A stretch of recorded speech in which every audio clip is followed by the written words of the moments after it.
Good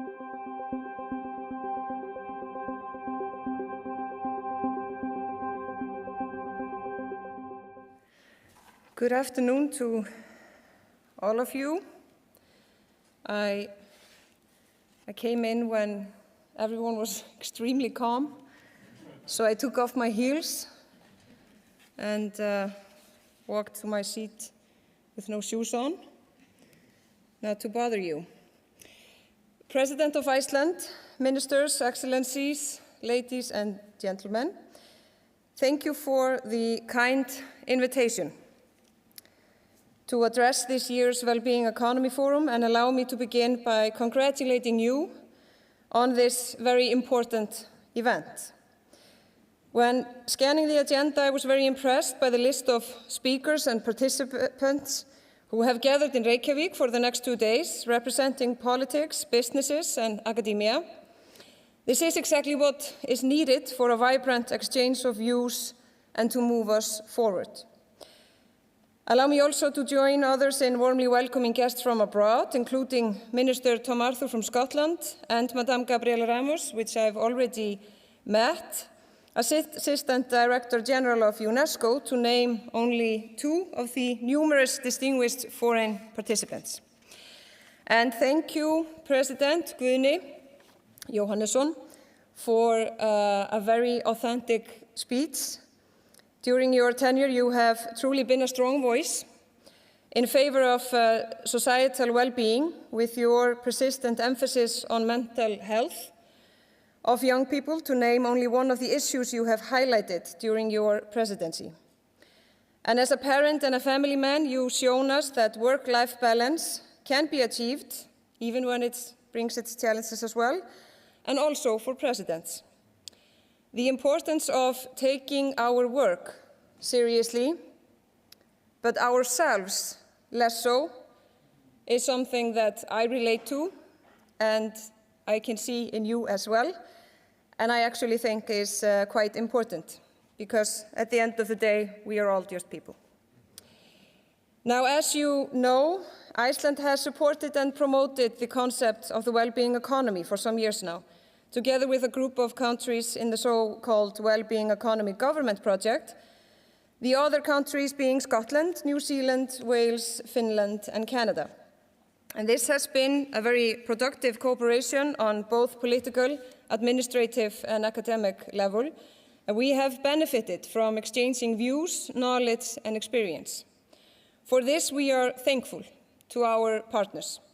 We have cooperated with international organizations such as the OECD, UNESCO, and other UN bodies, as well as with the EU, where there is much expertise on governance, statistics, and budgeting, which are all crucial to strengthening implementation of the well-being economy. The basic idea behind the well-being economy is rather simple, but the implementation can be quite complex. We want to measure more than just GDP when assessing if we are improving quality of life. We need to include health, well-being, and environmental sustainability in the equation. Economic growth and other more classic indicators of well-being will remain important. High GDP is, of course, a foundation for many qualities in life. But those measures are neither sufficient nor precise metrics, so we need to complement them to have a clearer picture of progress and stay on sustainable track. So the question is obviously, how do we do that?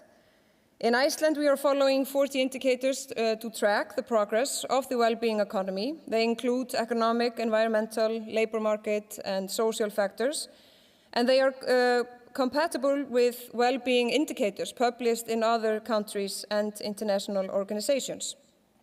When identifying these indicators, an opinion poll was conducted, and citizens were asked what they valued the most in their private life and in society.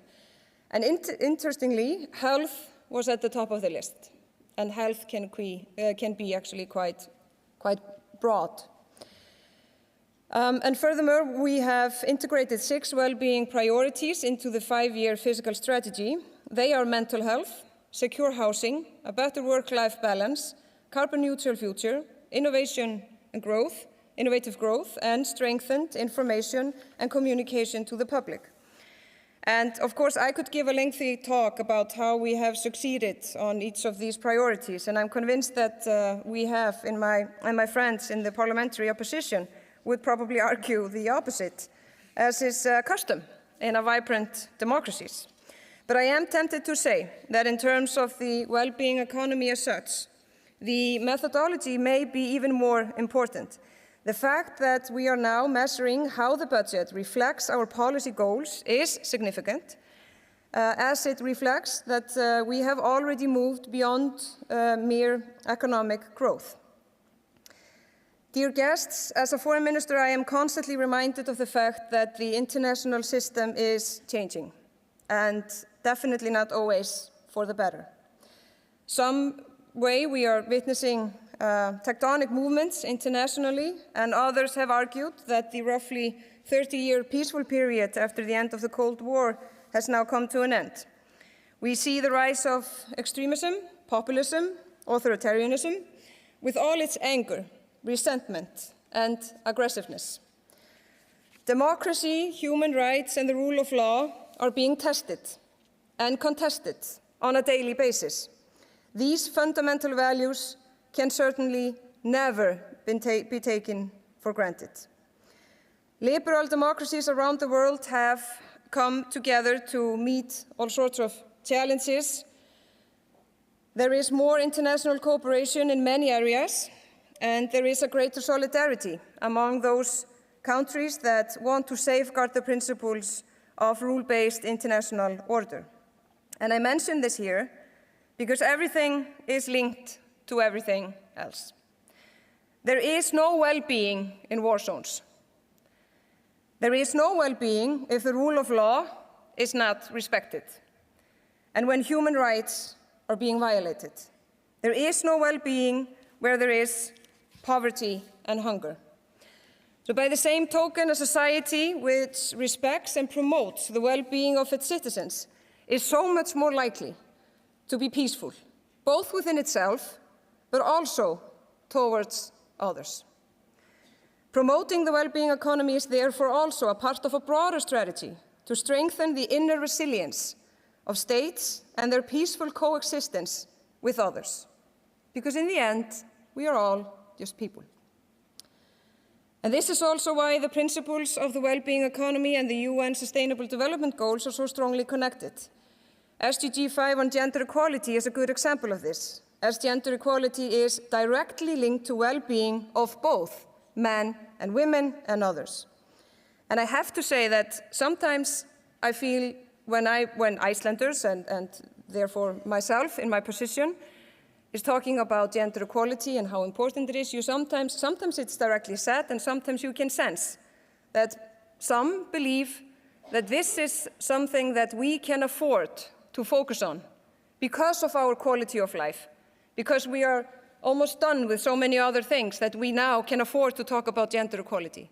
But it is crucial to understand that we are not focusing on gender equality because we are such a resilient and strong society. We are resilient, we are strong, and we are rich because we have focused on gender equality. And I can mention as an example that we in Iceland recently introduced a longer parental leave from 9 months to 12 months, which is shared between parents. This has a positive impact on the well-being of both parents and their relations with the child, but also on women's participation in the labor market and on economic growth.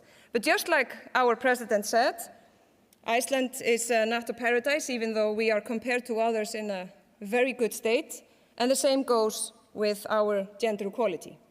We rank #1, it's not because we're the best, it's just because no one's better.